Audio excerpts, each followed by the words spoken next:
Okay mga kuya, mga MCAPS riders, nandito tayo ngayon sa may Tracy Martires, Cavite. Ayan no, Inocencio, Barangay Inocencio, Tracy Martires, Cavite. So atin tayo ngayon dito ng charity event na kung saan dinadaluhan ito ng iba't ibang riders. So pasok tayo sa loob, ayan, tingnan natin sa loob kung anong mayroon dito. Covered line, halina at sumama. Handa niyang tulungan ang mga security guard. Siya si Gwapong Biyahero TV. So ayan, nakita natin no, ang daming tao. Siya si Gwapong Biyahero TV. So ayan, sakto, magkakaroon ng group picture. Kaya sasali tayo ngayon doon sa group picture. Dito na kami paring Roel sa event na kung saan iabot natin itong binigay mong sponsor dito sa beneficiary. Medyo maingay lang no, pero iabot na natin. Sunod na kayo sa akin. Sunod na kayo sa akin.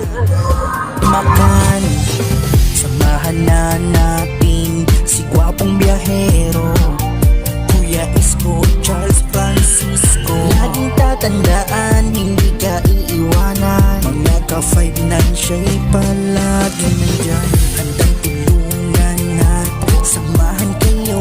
Handang magserbisyo para sa inyo. Kahit na anuman ang mga... Ikaw yung beneficiary. Member ka ng riders. Okay. Mayroon kasing sponsor nagpaabot sa akin ng halagang 1.5. Galing ito sa US America. Okay? Ruel Lipat. Tumutulong siya sa mga katulad ninyong may sakit. Okay? So ano po ba sakit nyo? Nagsimula sa leptospirosis. Leptospirosis. Hanggang pneumonia. Pneumonia. Hanggang nagpanas. Tapos, Hanggang ngayon, dinakover ko sa imahat. hindi kayo makalakad. Nakakalakad pero hindi ganun sa ano.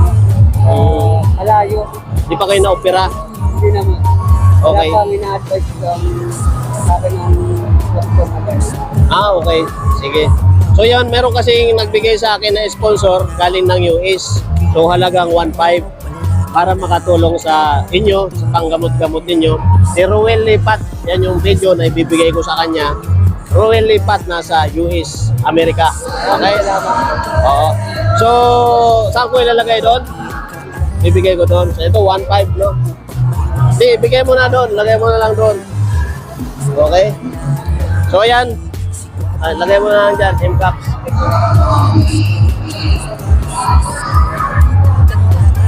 So ayan yung grupo naman namin na kung saan yan yung nagdala ng